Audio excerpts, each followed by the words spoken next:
പശ്ചിമേഷ്യയിലേക്കാണ്, ഇറാനിലേക്ക്. നമുക്കറിയാം, ഇറാനിൽ അമേരിക്ക ഒപ്പുവെച്ച കരാർ നിലവിലുണ്ടായിരുന്നു. ഇപ്പോൾ ട്രംപ് വന്നിട്ട് പറയുന്നു ആ ധാരണാപത്രം ഞങ്ങൾ അവസാനിപ്പിച്ചിരിക്കുന്നു, ഇറാനെ വിശ്വസിക്കാൻ കൊള്ളില്ല, അവർ ചതിയന്മാരാണ്, അവർ ക്യാൻസർ പോലെ അപകടകരമുണ്ടാക്കുന്നതാണെന്നാണ് പറയുന്നത്. കഴിഞ്ഞ ദിവസങ്ങളിലായിട്ട് ഹോർമുസിലൂടെ പോയ കപ്പലുകൾക്ക് നേരെ ഇറാൻ ആക്രമണം നടത്തിയിരുന്നു. തുടർന്ന് അമേരിക്ക ഇറാൻ്റെ നിരവധി സ്ഥലങ്ങളിൽ തിരികെ ആക്രമിക്കുകയൂടിയിട്ട് ചെയ്തിരുന്നു. ഇതേ തുടർന്നാണ് ഇന്നിപ്പോൾ നാറ്റോ ഉച്ചകോടിക്കിടെ ട്രംപിൻ്റെ ഈ പ്രഖ്യാപനം കൂടിയിട്ട് നിലവിലുള്ള എല്ലാ ധാരണാപത്രങ്ങളും അവസാനിച്ചിരിക്കുകയാണ്, ധാരണകളും അവസാനിച്ചിരിക്കുകയാണ്. ഇറാനുമായിട്ട് ഇനി ഒരു ചർച്ചയുടെ ആവശ്യമില്ല എന്നാണ് ട്രംപ് പറയുന്നത്. നമ്മളിതിലേക്കാണ്. അജിംസ്, ഇറാനിൽ നാളെ ഖാംനയുടെ സംസ്കാര ചടങ്ങുകൾ നടക്കാനിരിക്കുകയാണ്. ഇപ്പോൾ കടുത്ത ആക്രമണം ഇറാനിൽ നടത്തിയെന്ന് കൂടിയിട്ട് ട്രംപ് അവകാശപ്പെടുന്നുണ്ട്. ധാരണാപത്രം അവസാനിപ്പിക്കുന്നു. അടുത്ത എന്താണ് ഈ പൊടുന്നനെയുള്ള ഒരു നീക്കത്തിൻ്റെ പിന്നിൽ എന്ന് തോന്നുന്നു? ഇപ്പോൾ ഹോർമുസ് കടലിടുക്ക് ഞങ്ങളുടെ നിയന്ത്രണത്തിലായിരിക്കണം എന്നുള്ളതായിരുന്നു ഇറാൻ്റെ ഈ യുദ്ധം അവസാനിക്കുന്ന ചർച്ചകളിൽ അവരുടെ ഒരു ഉറച്ച നിലപാട്. ഇനി മുതൽ ഹോർമുസ് ഞങ്ങളുടെ നിയന്ത്രണത്തിലാണ്. ഇതുവരെ അതൊരു ഇൻ്റർനാഷണൽ സ്ട്രൈറ്റ് ആയിരുന്നു, ഒരു അന്താരാഷ്ട്ര കടലെടുക്ക്. അതിലൂടെ കപ്പൽ ഗതാഗതം ഉണ്ടായിരുന്നു. അതിനാരും ഫീസ് കൊടുക്കുകയോ അതിനെ പ്രത്യേകമായി നാവിഗേഷൻ കൺട്രോൾ നടത്തുകയോ അല്ലെങ്കിൽ വേറെ എന്തെങ്കിലും സെക്യൂരിറ്റി എസ്കോർട്ട് നടത്തുകയോ ഒന്നും ചെയ്യേണ്ടതില്ല. അത് തുറന്നു കിടക്കുന്ന ഒരു കടലെടുക്കായിരുന്നു. ആ തുറന്നു കിടക്കുന്ന കടലെടുക്ക് യുദ്ധം ചെയ്ത് ഇറാനെ കൊണ്ട് അത് അടപ്പിക്കുകയാണ് US യഥാർത്ഥത്തിൽ ചെയ്തത്. അപ്പോൾ യുദ്ധം അവസാനിപ്പിക്കുന്നതിനുള്ള മുന്നുപാധികളിലൊന്നായി ഇറാൻ മുന്നോട്ട് വെച്ചൊരു പ്രധാനപ്പെട്ട കാര്യം, ഹോർമുസ് ഇനി മുതൽ ഞങ്ങളുടെ കൺട്രോളിലായിരിക്കും. അപ്പോൾ അവരുടെ കൺട്രോൾ എന്ന് പറഞ്ഞാൽ അതൊരു യഥാർത്ഥത്തിൽ അതൊരു ടെറിട്ടോറിയൽ വാട്ടറാണ്. ഒമാൻ്റെയും ഇറാൻ്റെയും കരഭൂമിക്ക് ഇടയിലൂടെയുള്ളൊരു കപ്പൽ പാതയാണത്, കടൽ പാതയാണ്. അപ്പോൾ അതിൻ്റെ ഇടതുവശം ഒമാനും വലതുവശം ഇറാനുമാണ്. യഥാർത്ഥത്തിൽ കപ്പച്ചാലിൻ്റെ പ്രധാനപ്പെട്ട ഭാഗങ്ങൾ ഒമാൻ്റെ ടെറിട്ടോറിയൽ വാട്ടറിലാണ് വരിക. എങ്കിൽ പോലും അവിടുത്തെ ഒരു വലിയ സൈനിക ശക്തി എന്ന നിലയിൽ ഇറാനാണ് അവിടുത്തെ സുരക്ഷാ കാര്യങ്ങളൊക്കെ നോക്കുന്നത്.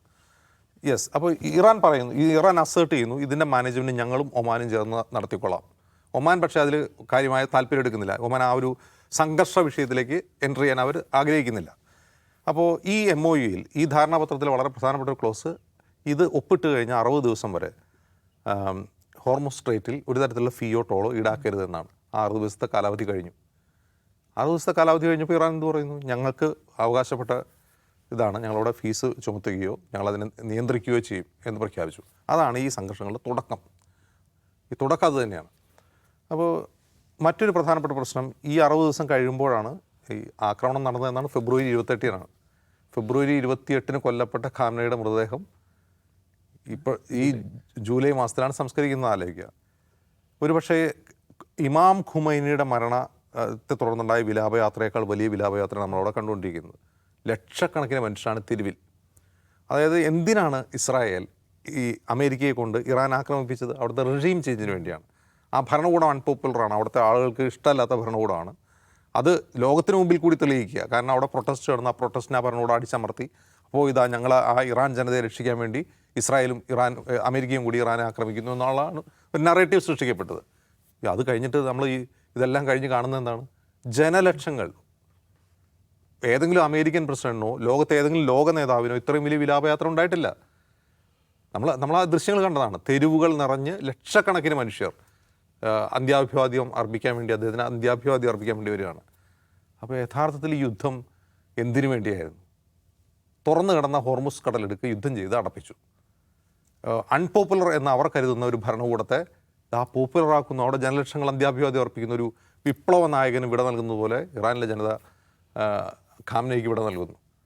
ഇപ്പോൾ MOU സൈൻ ചെയ്തു എന്ന് വരുന്നൊരു ഘട്ടത്തിൽ ഇസ്രായേൽ എന്തായിരിക്കും ചിന്തിക്കുക? എന്തിനാണ് ഈ ധാരണാപത്രം എന്നാണ് ഇസ്രായേൽ സ്വാഭാവികമായിട്ട് ചിന്തിക്കുക. ഇവിടെ നമ്മൾ തോറ്റിരിക്കുന്നു, എല്ലാ അർത്ഥത്തിലും നമ്മൾ പരാജയപ്പെട്ടിരിക്കുന്നു. ഹോർമുസ് അടയുന്നു, ഇറാൻ അവരുടെ അപ്രമാദിത്വം സ്ഥാപിക്കുന്നു. മേഖലയിൽ അവരാണ് ഇപ്പോഴത്തെ മെയിൻ ശക്തി, ഇസ്രായേലല്ല, ഇറാനാണ് മെയിൻ ശക്തി. നമ്മൾ അൺപോപ്പുലർ എന്ന് പറഞ്ഞാൽ അത് ആ നേതാവിനെ, ആത്മീയ നേതാവ് ലക്ഷങ്ങൾ വിലാപയാത്രയായി കൊണ്ടുപോകുന്നു. അപ്പോൾ ഇവിടെ ഇസ്രായേലിൻ്റെ ഒരു വില്ലുണ്ട്, ഇസ്രായേലിനൊരു താല്പര്യമുണ്ട്. ആ താല്പര്യമാണ് ഇപ്പോൾ നമ്മൾ കണ്ടുകൊണ്ടിരിക്കുന്നത്. ഇനി ധാരണാപത്രമൊന്നുമില്ല, മതിയാക്ക്, ഇനി അടിക്കാം എന്ന് കരുതി നാളെ മുതൽ US പഴയതുപോലെ ഫെബ്രുവരി 28-ന് നമ്മൾ കണ്ടതുപോലെ ഒരു ശക്തമായ ആക്രമണം ഇറാന് മേലെ ആക്രമിക്കില്ല. ഇത് ഇസ്രായേലിനെ പ്ലേസ് ചെയ്യാൻ വേണ്ടിയുള്ള ട്രംപിൻ്റെ നീക്കങ്ങളാണ്. അതായത് ഇസ്രായേൽ പ്രധാനമന്ത്രി നെതന്യാഹുവും ഇസ്രായേൽ എന്ന് പറഞ്ഞ രാജ്യവും ഈ ഫുട്ബോൾ വേൾഡ് കപ്പ് നടക്കുന്ന സമയത്ത് എത്രമാത്രം അൺപോപ്പുലർ ആണെന്നുള്ളത് നമുക്കറിയാം. അമേരിക്കയിൽ തന്നെ അൺപോപ്പുലർ ആണെന്ന് നമ്മൾ കണ്ടതാണ്. അങ്ങനെ അൺപോപ്പുലർ ആയിരിക്കെ കഴിഞ്ഞ ദിവസം ബെഞ്ചമിൻ നെതന്യാഹു JD വാൻസ് നിർത്തിക്കൊണ്ട് പറയുന്നുണ്ടല്ലോ. JD വാൻസ് നമ്മുടെ നല്ല സുഹൃത്താണ്. ഇതുമാത്രമല്ല, ഞങ്ങൾക്ക് വേറൊരു സുഹൃത്ത് കൂടിയുണ്ട്. 140 കോടി ജനങ്ങളുള്ള ഒരു രാജ്യത്ത് ഒരു ചെറിയ രാജ്യത്ത് നമുക്ക് വേറെ സുഹൃത്തു കൂടിയുണ്ട്. അത് എങ്ങനെയാ ആ സൗഹൃദം ഞങ്ങൾക്ക് മനസ്സിലായെന്നറിയോ? ഫേസ്ബുക്കിലൊക്കെ വന്ന കമൻസും പോസ്റ്റും കാണണം എന്നാണ് നെതന്യാഹു പറഞ്ഞത്. ഫേസ്ബുക്കിലൊക്കെ നോക്കുക എത്ര കമൻസാണ് ഇസ്രായേലിന് അനുകൂലിച്ച് വരുന്നത്. അതായത് ഇന്ത്യയിലെ BJPയുടെ IT സെല്ല് പടച്ചുവിടുന്ന പോസ്റ്റുകളും IT ബോട്ടുകൾ, ഈ IT സെല്ലിൻ്റെ ബോട്ടുകൾ അടിച്ചുവിടുന്ന കമൻറ്റുകളും കണ്ടിട്ടാണ് നെതന്യാഹു പറയുന്നത് ഞങ്ങൾക്ക് 140 കോടി ജനങ്ങളുടെ പിന്തുണയുണ്ട് എന്ന് പറയുന്നത്. അത്രമാത്രം ഒറ്റപ്പെട്ട് നിൽക്കുന്ന ഒരു രാജ്യത്തിൻ്റെ അവസാനത്തെ പിടച്ചിൽ എന്തെങ്കിലും ചെയ്യണമല്ലോ. അതാണ് ഇപ്പോൾ നമ്മൾ കണ്ടുകൊണ്ടിരിക്കുന്ന സംഘർഷങ്ങൾക്ക് പിന്നിൽ. അതൊരു ഫുൾ സ്കെയിൽ വാറിലേക്ക്, ഫെബ്രുവരിയിൽ നമ്മൾ കണ്ടതുപോലെ ഒരു ഫുൾ സ്കെയിൽ വാറിലേക്ക് പോകാനുള്ള സാധ്യതയില്ല. പക്ഷേ നമ്മൾ മുമ്പ് ഇവിടെ ആവർത്തിച്ച് പറഞ്ഞതുപോലെ ഈ പറയുന്ന സമാധാനം ഒരു ശാശ്വത സമാധാനമല്ല.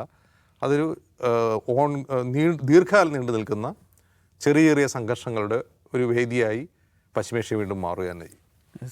പ്രമോദ് സാർ, നിലവിലുണ്ടായിരുന്ന കരാർ ഇപ്പോൾ അവസാനിപ്പിക്കുന്നു, വേണ്ടാന്ന് വെക്കുന്നു. ഇനി വീണ്ടും അങ്ങനെ ഒരു സാഹചര്യത്തിലേക്ക് എത്താനുള്ള സാധ്യത വളരെ കുറവാണല്ലോ.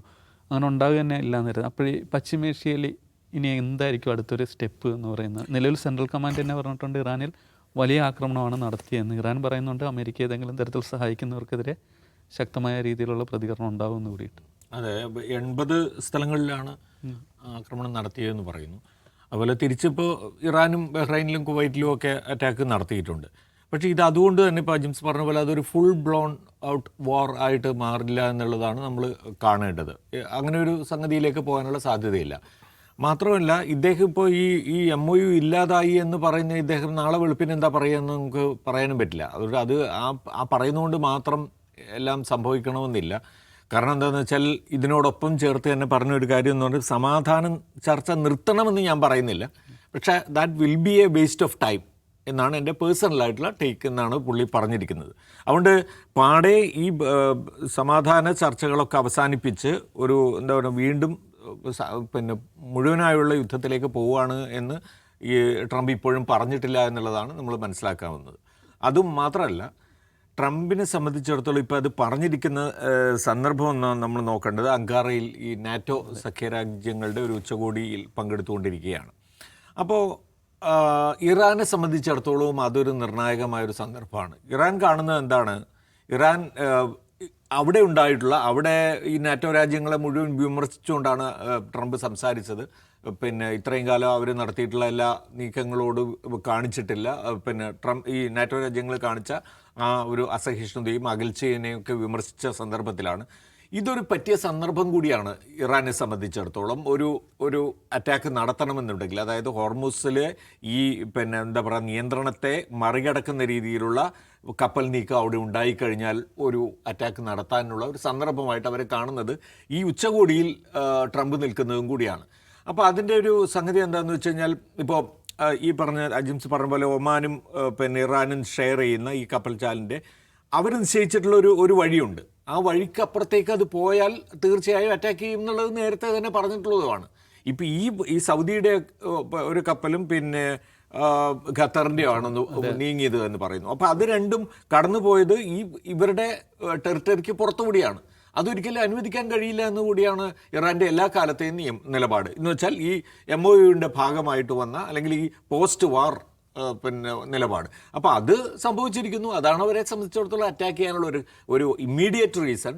അതുപോലെ തന്നെയാണ് അവരെ സംബന്ധിച്ചിടത്തോളം ട്രംപ് ഈ ഉച്ചകോടിയിൽ പങ്കെടുത്തുകൊണ്ടിരിക്കെ ട്രംപിനെ നമ്മൾ പറയുമല്ലോ ഒന്ന് പോക്ക് ചെയ്യുക എന്ന് പറയുന്ന സ്ഥാനത്തിലേക്ക് കൊണ്ടുപോകുക എന്നുള്ളതാണ്. അതാണ് സംഭവിച്ചത്. പക്ഷേ അതിനുള്ള ഒരു മറുപടി എന്നുള്ള നില അല്ലെങ്കിൽ അതിന് തിരിച്ച് എന്നുള്ളത് സംബന്ധിച്ചിടത്തോളം ട്രംപിന് ഇത് ചെയ്യാതിരിക്കാൻ കഴിയില്ല. അങ്ങനെയാണ് അത് ചെയ്തിരിക്കുന്നത് എന്നാണ് വിശ്വസിക്കേണ്ടത്. പക്ഷേ അതൊരു ഈ പറഞ്ഞ രീതിയിൽ പൂർണ്ണമായും തകർച്ചയിലേക്ക് പോകുമെന്ന് കരുതാൻ കഴിയില്ല. പക്ഷേ നമ്മൾ മനസ്സിലാക്കേണ്ടതെന്ന് വെച്ചാൽ ഇത് പശ്ചിമേഷ്യയിൽ ഈ ഹോർമുസുമായി ബന്ധപ്പെട്ടുണ്ടാകുന്ന ഏത് തരത്തിലുള്ള ഒരു അനക്കത്തിനും ഈ ഇൻ്റർനാഷണലായിട്ടുള്ള പിന്നെ പ്രത്യാഘാതമാണല്ലോ ഉണ്ടാകുന്നത്. ഇമ്മീഡിയറ്റ്ലി പിന്നെ ഇതിൻ്റെ വില കൂടി, എണ്ണയുടെ വില കൂടിയല്ലോ, 78 എത്തി ബാരലിന്. അപ്പോൾ അത് പെട്ടെന്ന് തന്നെ ഉണ്ടായി. അതുപോലെ തന്നെ യൂറോപ്യൻ സ്റ്റോക്ക് മാർക്കറ്റിൽ പിന്നെ ഇടിവുണ്ടായി. ഇതെല്ലാം ഇമ്മീഡിയറ്റ് ആയിട്ട് സംഭവിക്കുന്നു. അതുകൊണ്ട് ലോക ജനതയെ സംബന്ധിച്ചിടത്തോളം അവിടെ ഉണ്ടാകുന്ന എന്ത് ചാഞ്ചാട്ടവും ഒരു വിഷയമായി മാറുന്ന സാഹചര്യത്തിലേക്കാണ് പോകുന്നത്. ഹോർമുസ് ബേസ്ഡ് ആയിട്ടുള്ള ഈ പറയുന്ന കാര്യങ്ങൾക്ക് അങ്ങനത്തെ ഒരു പ്രത്യാഘാതം ഉണ്ടാകുന്ന അവസ്ഥ വന്നു കഴിഞ്ഞു. അതുകൊണ്ടാണ് നമ്മൾ കൂടുതൽ ക്യൂറിയസ് ആവുന്നത്. ഇപ്പോൾ യുദ്ധം കൊണ്ടുണ്ടാകുന്ന വലിയ നഷ്ടങ്ങളുണ്ട്. ആ നഷ്ടത്തോടൊപ്പം തന്നെ ലോക സമ്പദ് വ്യവസ്ഥയിൽ അത് സൃഷ്ടിക്കാൻ പോകുന്ന ചലനങ്ങൾ കൂടി നമ്മളിപ്പോൾ നമ്മുടെ ഒരു വലിയ ആശങ്കയായിട്ട് നിൽക്കുകയാണ്. ആ നിലയിൽ നോക്കുകയാണ്. ഇപ്പോൾ ഇന്നിപ്പോൾ നമ്മുടെ സൗദി റിപ്പോർട്ടർ അഫ്താബ് വന്നിരിക്കുകയായിരുന്നു. അപ്പോൾ അഫ്താബൊക്കെ പറയുകയായിരുന്നു, എത്ര നാൾ ഇനിയും വീണ്ടും എടുക്കും. സൗദിയെ സംബന്ധിച്ചിടത്തോളം 3 വർഷം, അതിനേക്കാൾ കൂടുതൽ UAE സംബന്ധിച്ചിടത്തോളം ഒരു 5 വർഷമെങ്കിലും എടുക്കും ഒരു നോർമലായിട്ടുള്ള സാഹചര്യത്തിലേക്ക് വീണ്ടും പോകാൻ എന്നുള്ളതാണ്. ഈ രാജ്യങ്ങൾക്കെല്ലാം അതിൻ്റേതായിട്ടുള്ള ഒരു കമ്മിങ് ബാക്ക് പീരീഡ് വേണ്ടി വരും. അത് എടുക്കാൻ പോലുമുള്ള ഒരു തുടക്കം കിട്ടണ്ടേ? അത്രയ്ക്ക് പോലും എന്ന് വെച്ചാൽ വീണ്ടും വീണ്ടും ഈ സംഗതികൾ തുടർന്നുകൊണ്ടിരുന്നു കഴിഞ്ഞാൽ തിരിച്ചുവരവിനുള്ള ഒരു തുടക്കം പോലും കിട്ടാത്ത ഒരു സാഹചര്യത്തിലേക്കാണ് പശ്ചിമേഷ്യ പോകുന്നത്. ഗൾഫ് രാജ്യങ്ങൾക്ക് അതുണ്ടാക്കുന്ന പ്രശ്നങ്ങൾ വളരെ ഗുരുതരമാണ്. അപ്പോൾ അത് ആ നിലയ്ക്കാണ് അത് കൂടുതൽ ആശങ്ക ഉണ്ടാക്കുന്നത് എന്ന് വേണം പറയും. ഞാൻ വിചാരിക്കുന്നത് സമാധാന കരാർ എന്ന് പറയുമ്പോൾ ഇപ്പോൾ ഈ 60 ദിവസത്തെ സമാധാന കരാർ കഴിഞ്ഞിട്ട് വീണ്ടും നടക്കേണ്ട മറ്റ് ചർച്ചകളിലേക്ക്, ഇറാൻ്റെ ന്യൂക്ലിയർ എനർജിയുമായിട്ട് ബന്ധപ്പെട്ട ചർച്ചകൾ, അതൊന്നും മുടങ്ങിപ്പോകുമെന്ന് ഞാൻ വിചാരിക്കുന്നില്ല.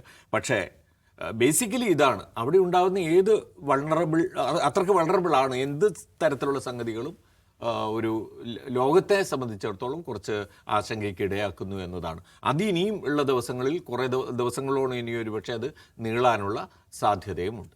യെസ്, ഇറാനിൽ അമേരിക്കയുടെ താല്പര്യങ്ങൾ എന്താണെന്നുള്ളത് നമുക്ക് വ്യക്തമാണ്. അതുകൊണ്ട് തന്നെ പശ്ചിമേഷ്യയിൽ പെട്ടെന്നൊരു സമാധാനം ഉണ്ടാകുമോ എന്ന കാര്യത്തിൽ സംശയമാണ്.